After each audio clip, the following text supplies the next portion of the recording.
Calon Presiden nomor urut 2 Prabowo Subianto menghadiri pertemuan ulama dan tokoh di Hotel Hermes, Banda Aceh, Selasa 26 Desember. Kedatangan Menteri Pertahanan itu sekaligus peringatan 19 tahun tsunami Aceh. Di situ untuk pertama kalinya Prabowo meminta maaf kepada warga Aceh karena kalah pada Pilpres 2019 lalu. Ia merasa punya utang budi besar pada rakyat Aceh disebabkan dukungan yang didapatkan.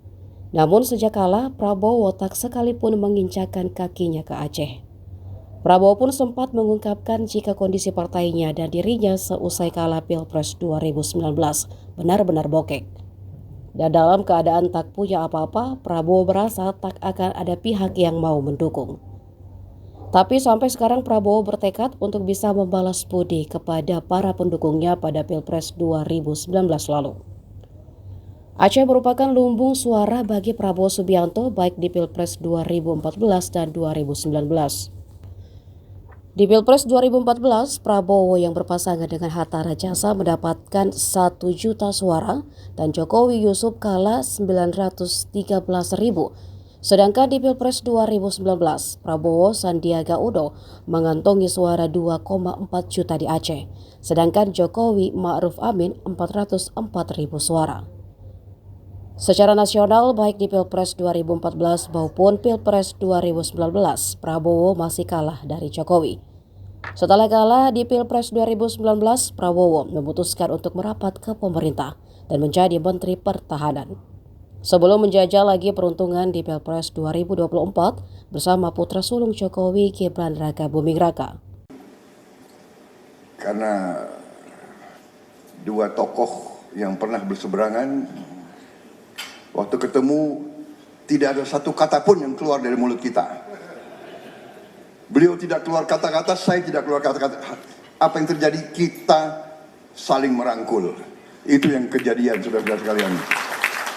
Jadi ini yang membuat saya selalu emosional kalau saya datang ke Aceh ini. Yang juga puncaknya waktu pemilihan presiden yang lalu, di sini salah satu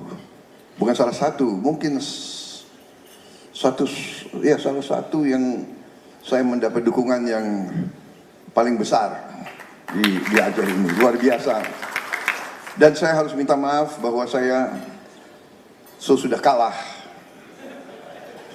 Saya belum ke Aceh. Kenapa? Saudara-saudara harus tahu, ya sekarang Mas AHY baru tahu, Pak SBY ya, Mas AHY tahu menjadi pimpinan partai politik di Indonesia sungguh sangat berat. Apalagi kalau tidak dalam posisi berkuasa, ya kan? Biayanya luar biasa, benar nggak Mas AHY? Ya? Jadi apalagi kalah. Kalau sudah kalah ya kalah segala-galanya, ya kan? Alias kalau bahasa orang Jakarta, bokek. Jadi kita, karena siapa yang mau dukung pihak yang kalah dan sebagainya. Tetapi